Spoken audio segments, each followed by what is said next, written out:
Are you secretly judgmental of others? So we're going to show you 5 steps to start loving and accepting yourself. This one breakthrough can change your whole life.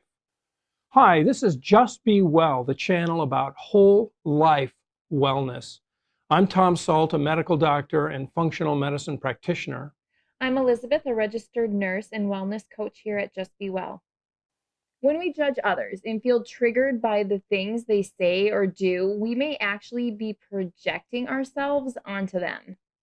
Usually, when somebody says something that really pushes your button, it's almost never about them. It's about us. We accuse and judge others of the very things that we cannot accept about ourselves. And that is what I was trying to get to. You know, when somebody says something that just grates on you, it's probably something inside that you just haven't relaxed about, accepted, and chosen to love. And, you know, we think about self-love as like, well, that means I'm just perfect. No, it means that you're acknowledging that you're not perfect, that you're acknowledging that there's no hope for perfection, and you're simply going to accept and love yourself. If you don't love yourself, you will never feel completely at peace with yourself or the world around you. Before we get into the solution, if you like this kind of content, please subscribe, hit the bell, comment, and share. Also, stay to the end because we've got some lusty stuff for you at the end. Loving yourself means accepting yourself just as you are and coming to terms with those things that you cannot change.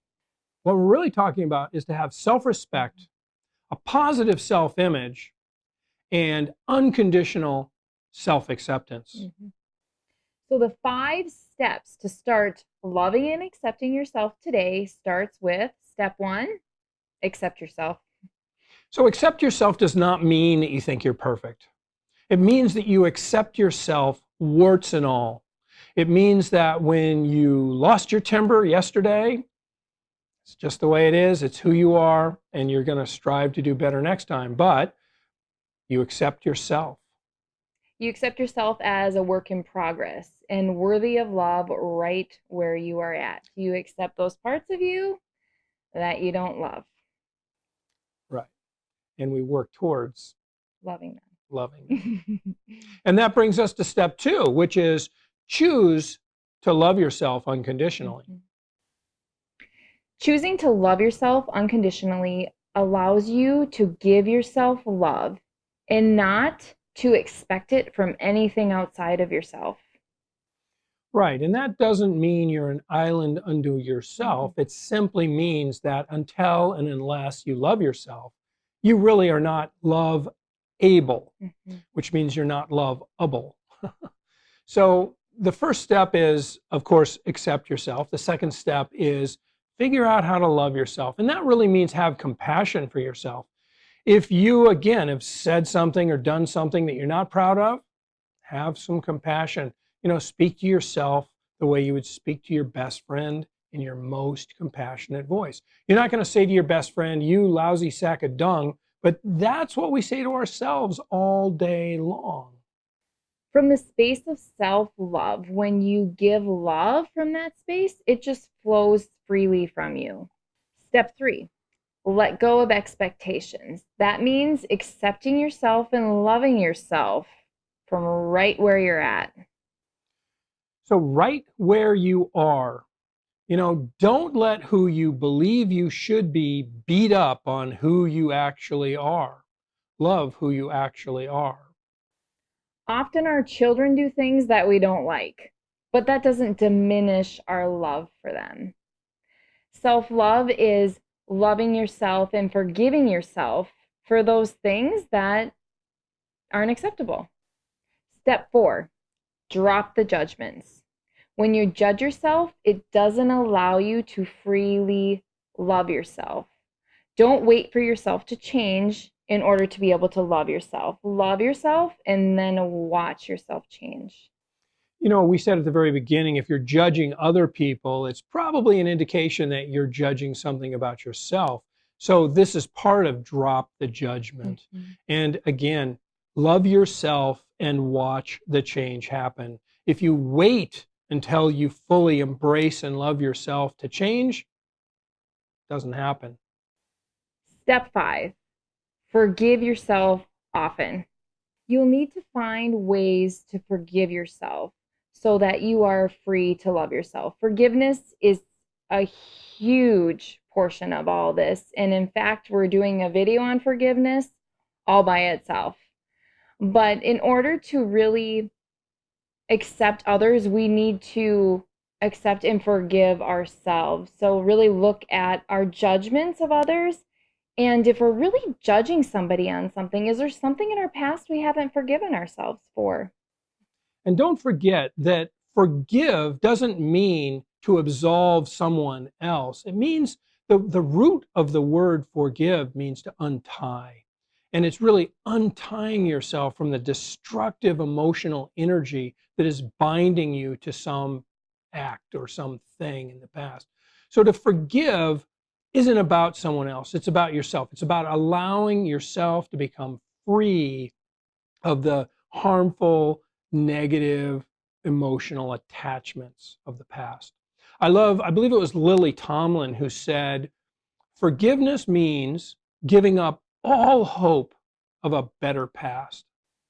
We need to take time to really focus on our emotions because often the emotion that we are feeling or expressing isn't the true emotion. Emotions are layered. We need to get under those layers and find out what is the source emotion. And this takes time sitting in our emotions. It takes time feeling uncomfortable, but it's only in sitting in the discomfort that we can really dig in, find the answers we need, and create a resilience within ourselves. Guys are famous for this. You know, they have two emotions, and pissed off. So especially for you guys out there, sitting in your emotion and trying to understand, why am I pissed off? What's going on? And living in that space and getting to the root of it, which is, well, I'm frustrated. Okay, well, why are you frustrated? Because of this, that, or the other thing. Or actually, I'm not pissed off, I'm embarrassed. Or get to a real emotion. Because anger is almost never the basal emotion. So by acknowledging your emotions, you're really looking for the lesson in the emotion. And as Rumi said, the cure for the pain is in the pain. If this is helpful so far, let us know in the comments. We'd love to hear from you. Also, stay tuned for a few more tips. So what can you do right now today? Sleep, rest, restore. Take time to be with yourself. Sit with yourself, sit with your thoughts, ask yourself, what do I need right now? What do I want right now? And really listen to yourself and journal about it. So treat yourself the way you would treat your best friend. Speak to yourself the way you would speak to your best friend in your most compassionate voice. And remember that this is the only moment you have. So don't spend a lot of time in the last moment and don't worry too much about the next moment. Stay present in this moment. Take time to nurture yourself with healthy thoughts, healthy foods, and healthy activities. Take time to have fun, laugh. Take time to have fun. My Newfoundland is laying right in front of us and he's twitching, chasing rabbits or something, and we're having a giggle between takes and just watching him. Do not give up. Persevere. Sometimes self-love, self-acceptance is a moment-to-moment choice. This is Just Be Well, the channel about whole life wellness. If you like this content, please subscribe. Please hit the bell. Please share this with your friends. And please comment. Until next time, bye. Bye.